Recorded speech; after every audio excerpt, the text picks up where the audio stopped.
A few short years ago, e-commerce was like a cool thing you could do, and now it is life. That is how life works. With contactless processes being the new normal, our next panel is on how major e-commerce players made their presence felt amidst the national lockdown. The next panel is called Keeping Up with E-commerce. Would you please join me in welcoming on stage Amit Kurseja, the head merchant acceptance Amazon Pay, Smriti Ravichandran, business head Flipkart, Abhiraj Singh Bhal, co-founder Urban Company, Vidit Atre, founder and CEO Misho, and the panel will be moderated by Khilan Haria, VP and payments head Razorpay. Enjoy. Uh, Welcome, Smriti, Abhiraj, Vidit. Thank you for taking time. Uh, Last 9 to 12 months have been super exciting for the e-commerce industry across physical goods, e-retail, digital goods, services, professionals, resellers. Welcome, Amit. So this session, we would love to pick up all your brains, folks who are at the forefront of the emerging trends in this space. So we'll begin with Smriti. What are the trends you are seeing in the e-retail space, specifically the physical goods? It's been a year for great surge. What has worked and how are you dealing with it? Thanks, Gil. It's a pleasure to be here at the FTX, and unfortunately, what you're saying is right, and I say unfortunately because it took a pandemic like this really to create a seminal moment, right, in the history of e-commerce in India, right? Yeah. The surge in e-commerce has been unprecedented. We have literally leapfrogged a few years in terms of consumer adoption and buying behavior changes, right? What we had predicted will probably happen in the next 5 years has happened today, right? When we're talking about tier 2, 3 customers really coming in and shopping for day-to-day things, right? Because a large part of e-commerce today, if you look at it from a market share standpoint, right? In mobiles, e-commerce has a market share of about 30%, right? In appliances, e-commerce again has a significant market share, right? But if you look at categories like home, like grocery, and some of these other day-to-day items, right? E-commerce has always fallen behind because the buying behavior was just not conducive, right? And we expected this to change over a period of time in 5 years, right? But literally, now customers are buying everything from vegetables to vessels to study tables online, right? And this has been a significant shift, and we have also had to adapt a lot to this, right? Within a couple of weeks of the pandemic setting in, we had to prepare ourselves for a contactless delivery, right? And for a business which has about 70%, 75% cash on delivery, right, where it is an exchange of goods and money right there at the doorstep, right? It's certainly not been an easy journey, right? So we had to really revamp all our delivery flows. We had to ensure that all our warehouses are prepared for it, right? In the sense, all the social distancing norms, leaving it at the doorstep, ramping the digital payments on delivery, right? Because before it was only two kinds largely, right? Either prepaid, which was about 25-30%, and COD, which was remaining, right? But there is this mid path, which is digital payments on delivery, right? So we had to build a few things with link and QR and UPI based payments, etc. Right? So it's been quite a change, Kilan, and consumers have also adapted to it significantly. If you look at it, our digital payments itself during this time has increased by 1.5 times, right? And it is holding on. And this is despite the fact that there has been a significant surge in tier 2, 3, 4 customers, right, who are predominantly cash. So lots of new trends. Yeah. Thanks, Smriti. Amit, picking your brains on e-retail again. While I'm assuming a lot of similar trends to Smriti, but from the seller angle, what are you observing, and what were the challenges? Did this lead in to a surge in new kind of sellers coming online for the first time, or existing sellers as well as the marketplace sellers selling better? What was working, what didn't work, and how did you have to adopt to that norm? Yeah, I think definitely we saw a lot of trends that Smriti already talked about, and on the consumer side had to invest on similar products like we already had QR code and we had card machines which were going to the customers, but with social distancing and other things, even card machine could not reach the customer for the pay on delivery flows. So that's where we saw a heightened adoption of pay links, QR codes, and that trend is holding on. So we are really happy about it. We also saw a lot of customers. They started activating their credit cards and using it for the first time. They've always had it, but they would not use it.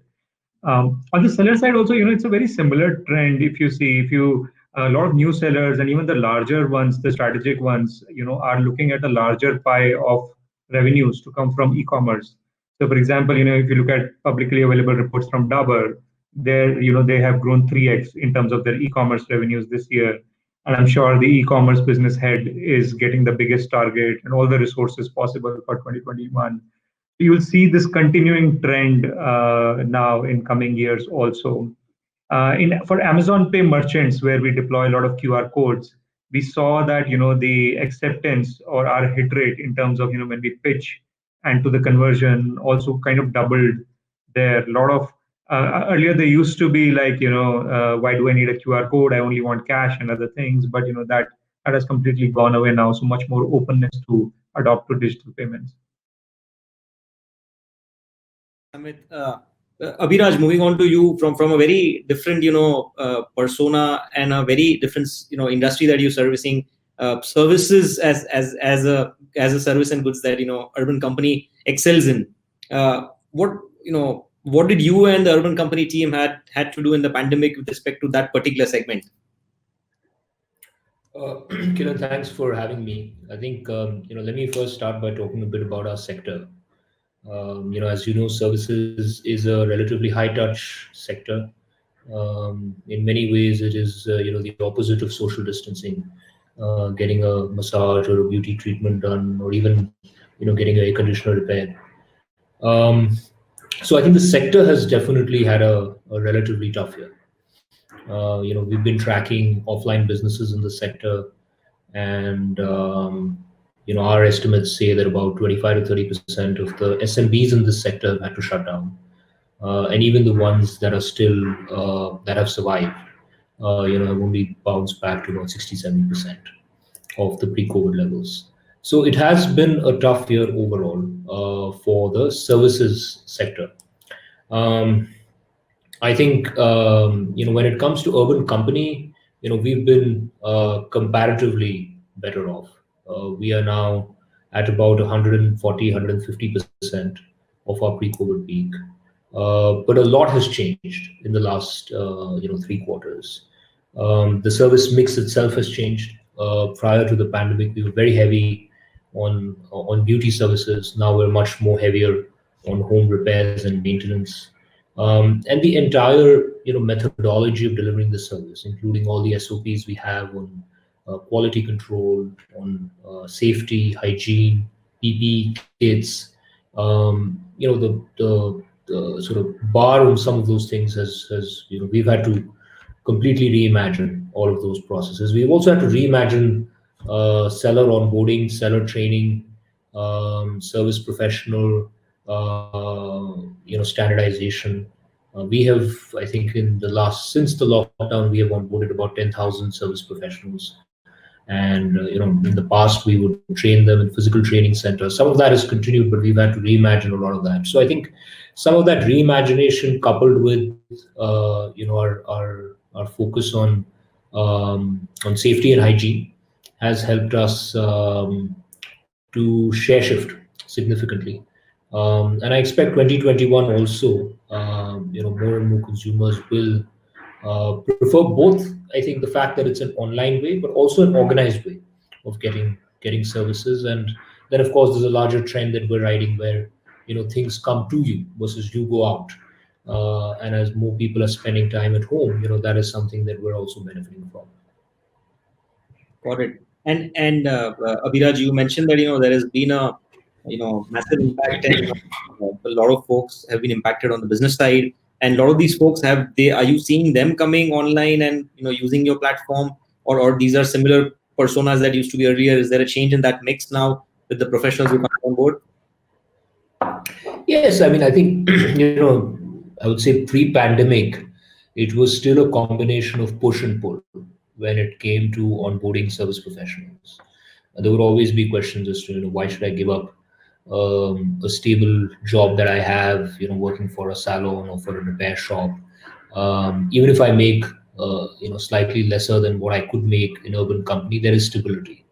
I think what the pandemic did was it kind of ripped off that band-aid of stability. Most of them were immediately let go of, and they realized that actually they aren't better off. And they saw their friends who were with urban company, continue to make a living. So I think that has meant that we've seen a barrage of people who've come to apply to us. Now we can only take those many, while we would have loved to have onboarded many more. I think the reality is that we have to load balance demand and supply. But I think this is I think this is a start, I would say, of next, I think, 2-3 years. Even as the pandemic sunsets with the vaccine, I think the overall realization that service professionals have had that this is a legitimate new way of making their money. The gig platforms like Urban Company, I think that is here to stay. Abhiraj, with it, very unique and innovative model at Misho, while primarily physical goods from what I understand, but reseller kind of model, and again, primary cohort or a large majority of the cohort is freelancers, gig economy. In some sense, a lot of these folks rely on Misho for their livelihood. So what is it that you are seeing, in terms of the pandemic, the impact on this persona of resellers on the platform and overall the platform itself? Yeah, first of all, thanks, Kilan, for having me here. I think, as Abhiraj was talking about, this year has been very tough for everyone in the ecosystem, right? And first of all, it's very important for us to realize that we organized players have ways to kind of manage this. But when we look at some of our women entrepreneurs, we look at our suppliers, for about 3 months, I would say, government banned some sort of all non-essential e-commerce. All our entrepreneurs are engaged in it.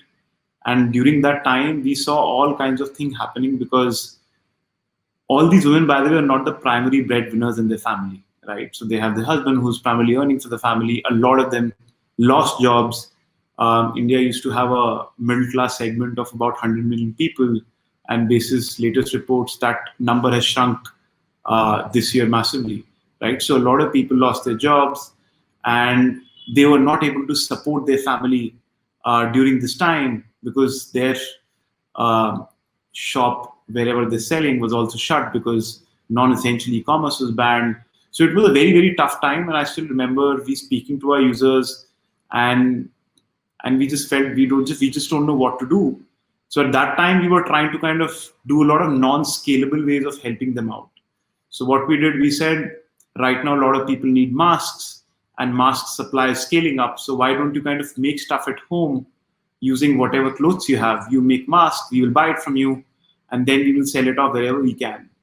And for about a month, imagine that this lady has never kind of done this. The only thing she does is curating products on WhatsApp, and people buy from her in a community. She started to kind of stitch these masks because she wanted to support her family in any way possible. Right, so that was kind of inspiring to us, that so many of them pitched in. We even tried to kind of give them some short-term loans. All of that happened. So I'm saying those 2-3 months were scary, tough. No one knew what's going to happen. Again, a lot of them are engaged in fashion lifestyle. People assume, hey, no one will have income anymore to buy some of this fashion. You're not going out. Why will you do it, right? So all of this doomsday was happening.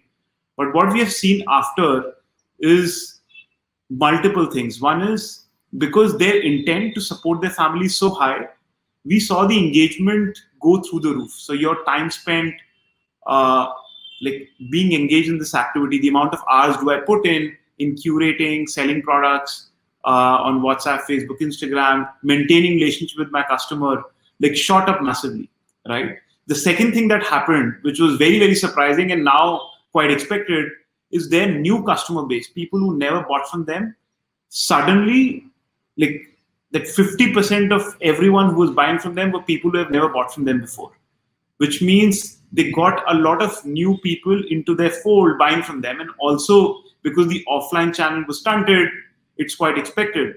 But that enabled and helped them. And what we have seen now, the third big trend is a lot of this has stuck. So if you see in the last 2-3 months, a lot of things have opened up, especially in smaller towns and cities, you see people going out a lot more. But we have seen, because these trials happen and then continue to happen even now, this consumer behavior of buying stuff online, a lot of stuff that you never thought you would buy online has stuck. So we are seeing now their incomes are like 30-40% higher than what it was pre-COVID. We now have 4 times more total women entrepreneurs active on the platform as we had pre-COVID, which also means that a lot more people want to come in, help out their family, especially in these tough times, realize the dream of starting their own business. So I think all in all, things have landed up well, which is great. But yeah, this has been like a very, very tough year. And going through all these ups and downs has taught us so much about the resilience that our women entrepreneurs have. Thanks, Vidit, and it's great to see that, similar to what Smriti and Amit mentioned. Overall the industry has, in some sense, leapfrogged in terms of consumer behavior change. That's what you're observing right now, broad based. Going back to e-retail, Amit and Smriti, both of you, in terms of the service delivery itself, what is changing? Of course, a few things around COVID, etc. But in terms of the experience of the delivery, are you folks seeing a dip in the experience because of the constraints, or with the constraints, the experience is enhancing? What's happening in the background? Sure. So I can take that, Kilan. So I think when the lockdown happened, right, so it took us like almost 7 to 8 weeks to fully bring back the operations. It started from, you not being able to order anything, then, consumers being able to order essential goods and then non-essential, then red zone, green zone. So it took like 7, 8 weeks to bring back the operations. And all that time, we had to switch off in terms of payments, if I focus on that, the pay on delivery option for customers. And what we have been trying to drive for years, which is electronic payment rate or prepaid rate, suddenly became 100%. Although, we never intended it to be. We never wanted to take that option from customers. We always wanted to offer it and drive the consumer behavior towards that. But be that it may, that's how it panned out. But when we opened it, then we realized that we don't adequately serve customers in terms of the experiences that we offer at the time of delivery. And what we had, we operate the largest mobile card machine network in Asia, which is the card machines that go with our delivery agents. But nobody wanted that. Nobody wanted to touch a machine. Nobody wanted to interact with you at their doorstep. Leave the package at the apartment gate or something like that, right? So at that point in time, we realized that we were not geared up for that. We revamped our paying product and and started offering that. So now we are seeing much better adoption of that. We had this product in the past and we shut it down because it was not greatly accepted. But now in this changed world, people are accepting it a lot. And on our P2P transfers on UPI offering that we have, or the QR codes, this is kind of the fastest acceleration that we have seen during the past 4 or 5 months on those businesses as well. So those are some of the offerings that we continue to focus on and scale in the coming year. So Kilan, very similar to what Amit was talking about, right? Ever since the pandemic struck and we had to shut down the business in April, right? There were reports clearly from China as to how the direction would be, right? Because China was about 2-3 months ahead of us, if not more, right? And e-commerce there was clearly soaring, and there were clear indications as to what the customer would want once back up, right? In terms of physical delivery, right? How would they want, and the fact that they would really not want to interact with any delivery executive. And at the end of it, we also were focusing primarily on employee wellness, right? Because our own warehouses, our own delivery executives are super important, right? So it's very important for us to also revamp these processes, as I said, from a supply chain design standpoint. How are the wishmasters interacting with the customers, etc., right? So we used those couple of months really, right? April 1st to about May 17th, May 18th, if I remember right, to revamp some of these things. The segregation within our warehouses, the delivery hubs, and what kind of primary packaging and secondary packaging we should have. The customer should the delivery boy would keep it in the primary packaging and leave only the secondary packaging, so that there's no interaction there, right? Similarly, as Amit was also alluding to, right? We significantly ramped up our QR and link-based offerings for which were UPI-based, because customers really did not want to touch cards and use card machines as such, right? Our pay later offering actually soared significantly. In fact, during this period, we pay later is a short-term credit option, right? So given how the credit scenario was in the country with the morats and NPAs, potential NPAs soaring, right? This was a product which was the need of the hour because of the convenience it offered, and customers, as I said, were buying everything. Customers who were buying like 3-4 times a year were actually buying 1 or 2 times a month now, right? So they needed that Khata-like system to really keep billing and a one-click checkout, so to speak, right? So we were working with our partners to sort of ramp up the pay later option. And if you look at it from what we know from the industry, the e-commerce pay later options versus the other pay later options that were available in the country, right? The repayment behavior was significantly better, right? Because there was a stickiness associated with the platform, and customers really wanted to use this, right? That really panned out quite well, I must say. So all in all, both from a delivery standpoint and from a payment standpoint, and in fact, installation as well, right? Because we do have installation for our appliances as well. If you look at it, our NPS today is at an all-time high. We've improved our NPS by about 10 points during this period, because initially we were very, very scared, and the sales on these products were lower because customers did not want an installer to come inside the house and go about his job, right? But later people realized that they do need good TVs while they are at home. They do need dishwashers and washing machines, which probably was a staff doing it at home before, right? So they had to buy it, and because we had taken all those safety measures, some of these things that Abhiraj was also referring to, right? It was all in all, we've been able to sort of learn a lot, iterate, and sort of execute over the last few months. Got it. Viraj, coming to you on 2 aspects. One is the delivery experience itself and the impact on NPS and other experience metrics. It must have been difficult to maintain even similar level of experiences. Of course, the team innovated a lot, so might have seen better experiences as well. And at the same time, you spoke about the trend on a lot of new professionals coming on board. What about the user side? Are you seeing new users or similar users using it more? What's the trend overall emerging there? Yeah, so I think on NPS, actually very similar to what Smriti was mentioning. NPS is at an all-time high, and it is about 10 to 12 percentage points higher than pre-COVID. I think it's part because of the effort we have taken around safety. I mean, we have basically reimagined everything. And our view was that there shouldn't be a single case where because of our professional, a consumer gets COVID or vice versa. So we had to reimagine all the PPE kit processes. We had to train all the professionals over a 7-day period.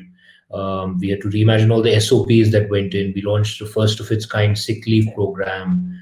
We launched a testing program for professionals and a hospitalization insurance program. So we did a lot. Thankfully, we haven't had a single consumer, and we've delivered millions of orders since the lockdown. We haven't had a single consumer come back to us and even complain saying that they feel that they got COVID because of Urban Company. On your second question, which is consumer trends, I think many categories just took off like wildfire. So we had this fledgling category called haircut at home for men, um, which is now I think some 6 or 7 times larger than it was before COVID, because basically everybody decided to get a haircut at home, and that meant sort of very very crazy ramp up on the supply side. But there are other categories that I would have never imagined would do well. For painting is a good example. Our painting category is 3x larger now than it was before COVID, and I would have thought, I mean, people are getting their homes painted while they are at home, right? So some very interesting behaviors there. As far as new and repeat is concerned, I think the new has done well, but the repeat is really what has done remarkably well. So I was just recently looking at the revenue cohorts, and this particular quarter, all our historical revenue cohorts are at an all-time high. They are at least 20 to 30% higher in revenue contribution than they've ever done. So it's a function of repeat as well. In our case, a lot of the repeat users coming back with firmer. Yeah, I think that's pretty much what we are seeing. Vidit, the kind of end users who buy from this as well as the resellers, I'm assuming you are at the cutting edge of the next few 100 million users in India. So what is the trend you are seeing in terms of the so-called Bharat users or the long tail of India?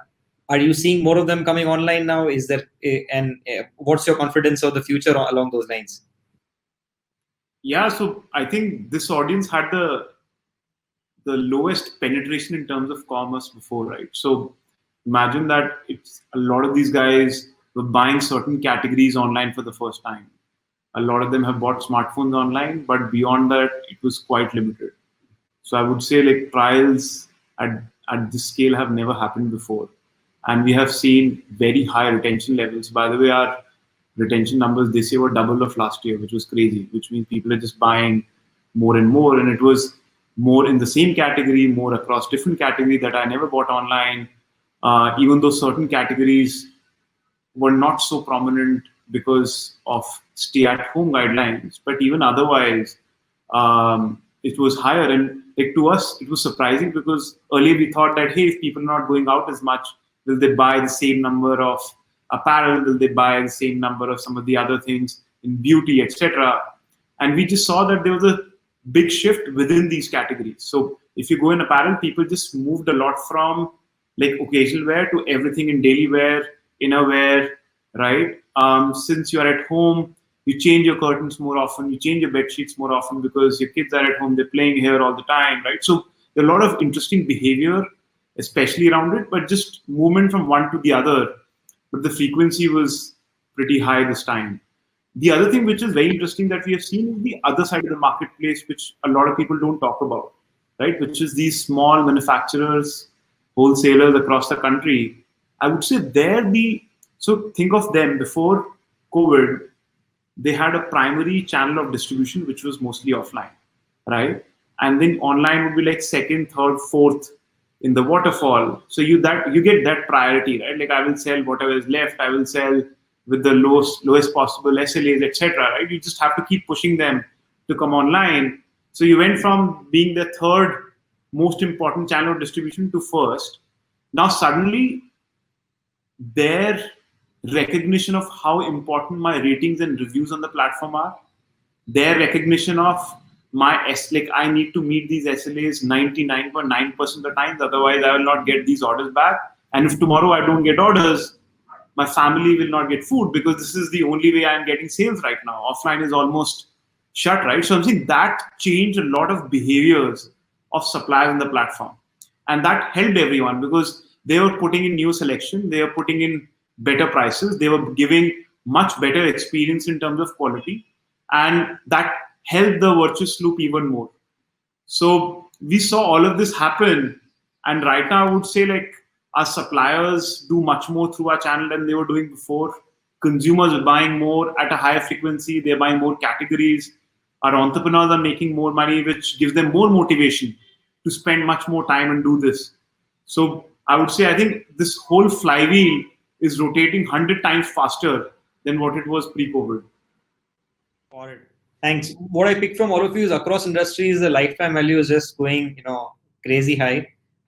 Seeing a lot of retention, a lot of new users as well. Wanted to, pick everyone's brain on price. What's been the overwhelming perception is that the first decade in India over the last, 5 to 10 years, overwhelmingly the adoption of all new users in the digital economy has been on the back of price, where discounting and all the good and the bad words around it. But in general, price has been a key lever for all the digital platforms to onboard new users. How much has that been changing? Smriti, you spoke a little about it, but I would like to pick insights from everyone. Like, are you seeing that not being a critical or a primary factor going forward for new users, or it still continues the same?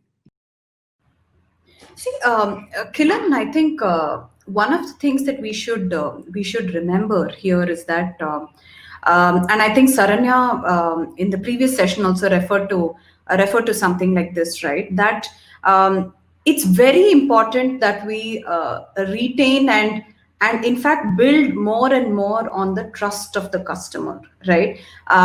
Treating customers fairly and not taking even the slightest advantage of the situation, right? So which means that whatever business fundamentals we have built so far, which is offering the best value to the customer or quality to the customer or service to the customer, right? In fact, these needs will only become more and more when you go down the tiers of customers, where the savviness of the customer reduces, which means that you need to emphasize over and over, right, about the value you're providing, about the service you're providing, right? So there is absolutely no, in fact, there is no change in thought process in terms of definitely going other way. In fact, there is more work to be done in terms of re-emphasizing, right? Especially to the new age of customers who are coming in now, who are not the first adopters, who are not the first movers, right? To emphasize that e-commerce or internet shopping or internet services could be, right, that it's a safe place to buy. They are quality products, they are of good value, etc., right? So that will continue. Long story short, it will continue to be a pivotal aspect, Kiran, because that's a core value that we give. Thanks. With Abhiraj, Vidita, in general, what are the trends on pricing, average order value? How are you seeing this impacting new user acquisition? Yeah, so let me take this first. So in terms of average order value, we've always thought of average order value going down as a success indicator. And I'll also explain why, right? The customer online always started with categories which were high AOVs, right? So you see people started smartphone, then started with apparel, and now you want to go into categories that have higher frequency but low ticket sizes. And that's where that frequency comes in, that retention comes in. So were people buying a lipstick worth 50, 100, 150 rupees earlier online? The answer is no. But now those trials happen, people like that experience, and they do it more and more often. So our average order value has gone down, and we are super happy about it, because that is a goal that we had for ourselves for a very long time. Is the number where we want it to be eventually? The answer is no. We have to still do a lot of work there. But the good thing is people are now buying these low ticket sizes, high frequency products online, and that reflects in average order value going down. And what has also helped, again, from the intent of some of these suppliers to become successful online, is making sure that they give the best prices, because then they get the maximum possible volumes. So we have seen that alignment to also get better. So we used to get a lot of feedback, hey, I would love if you can reduce prices. We almost did not see that this time. So I think prices are getting aligned just because the ecosystem wants it so much. The suppliers want to become successful. They want to make sure they do enough sales on the platform. But otherwise, ticket prices going down is, I think, a very, very good indicator of the consumer behavior online right now.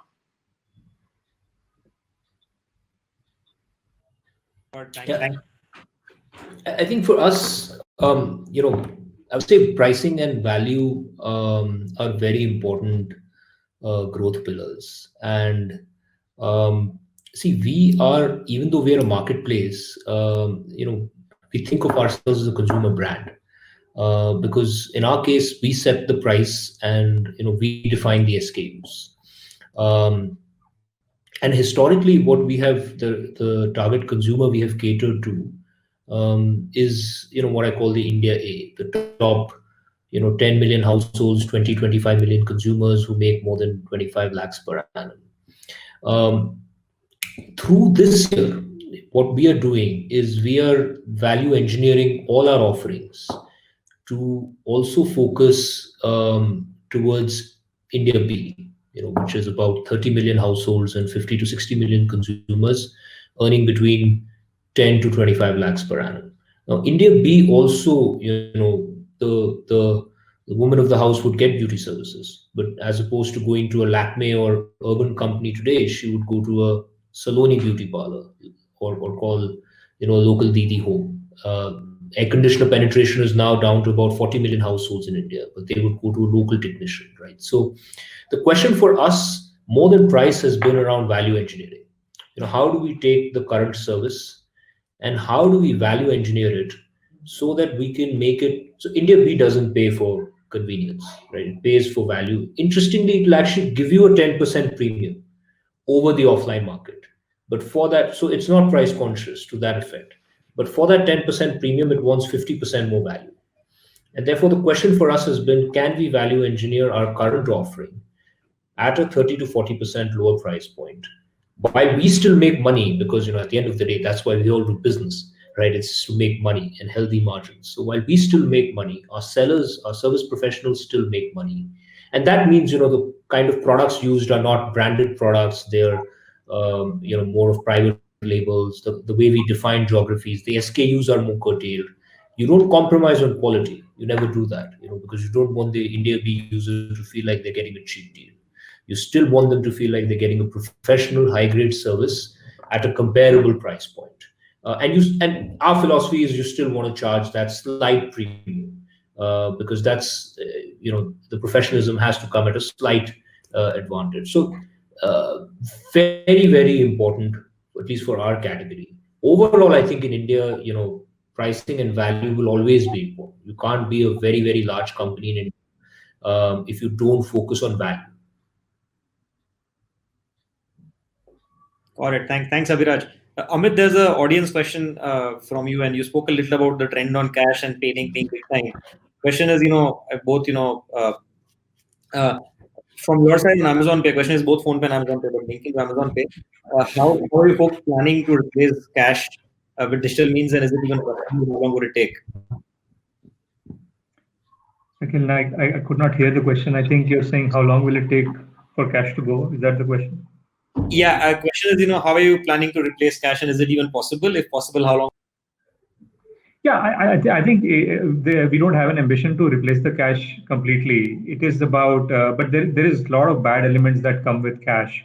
The cost of operations, cost of handling it, the returns and refunds that happen because of the customers' orders placed on cash, right? So all those bad things that come with it is something that we want to minimize. We've made a lot of progress over past few years. So majority of our orders are today prepaid, and all the pay on delivery orders also that we have, majority of those also are actually paid through electronic means today. So we are happy with the progress that we have made, and the intent is not to take away that option from customers. It's a standard thing that, if you look at from business perspective, you can look at offering pay on delivery as cost of new acquisition or cost of acquisition of new customers, right? We see like large percentage of these new customers who start using us with cash pay on delivery, and by their second or third order is when they will start trusting us and using their digital methods and becoming prepaid over time. So we're happy with how that funnel is going on and would want to double down on the same trend. Thanks, Amit. Coming towards the end of the closing note from all of you, what I think picked up from all of you is that overall there is a baseline shift in India's digitization. Digital economy has just leapfrogged few years, many years, multifold in the last 6 to 9 months. Question is now, forward looking, what are your views on accelerating India's digitization journey? From all of you, a minute each, if you can quickly close it out. Thanks, folks. I can go first. I think we should just be very thankful for all the work that has happened in past 8-10 years, with what companies have done and the preparedness that we saw, although with a lot of hiccups, but the ecosystem overall was ready, with innovations like NPCI coming from industry bodies, regulations being in place, and quickly adapting to the situation. Investments made by large players like Amazon, or investments made by entrepreneurs like Abhiraj, and with it. So I think we should be very thankful where India is, and it's a promising future. We just need to stay on course with it. True, Kiran. What Amit said, right? If we compare India with a lot of other economies, maybe not comparing with China, but at least the others, right? US and Europe, we're already way ahead, right? From the levers and tools that are already available for customers to accelerate, right? Definitely over the last 5-6 years, the work that has been done with UPI and with the regulator also strongly intervening on the digital payments penetration, right? And now the call for NUE and payments bank, and all the other interesting upcoming things, right? So there's a lot of work that's going on. In some of the previous sessions, we were also talking about how frictionless payments is sort of coming down in terms of the friction is sort of coming down, and how we are increasing it from 2,000 to 5,000 rupees, etc., right? Because when you see customer behavior, right, the same customer uses cash for low ticket size because the friction is just not worth it, right? Versus using a card or an EMI for a higher ticket size, right? So some of these aspects, like let's say usage of pay later, surge of UPI, etc., right? Significant improvement, and I think the future is quite bright. And if we just continue on this, it goes well. Abhiraj, if we're tweaking the question a bit, what is the one thing you want from the ecosystem to accelerate the digitization journey? You want to go first with it?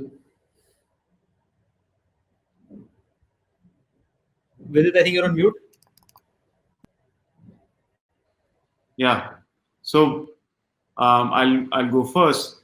So I think everyone should definitely be very happy with this year, at least for e-commerce. I think things went up, but I think what we should not forget is e-commerce is still a very small percentage of total retail in India. And for a good part of this year, offline was to some extent paralyzed, right? So some people came and bought stuff online because they had no other option. But if I take a very long-term view, which is next 5 to 10 years, the infrastructure to kind of make all categories economically viable online, like going beyond the conventional 3-4 categories that have worked online in India for the last 15 years, I think there's a lot to be done around building that infrastructure, around making a lot of awareness, as well as training a lot of stakeholders in the ecosystem, especially on the supply side. And unless we do that, I don't think we'll realize a sustainable value for the user through this online channel. So I just believe that this is a good time. People are trying us. People are finally trusting e-commerce after a long time. I think this is the right time to kind of go all in, invest in all pieces of infrastructure so that people start to like get these stuff. Like even a 50 rupee product should be economically viable for me to buy online rather than the closest shop to me. So I think that's where a lot of our focus is going to be, and I think for the entire e-commerce ecosystem it will be as well.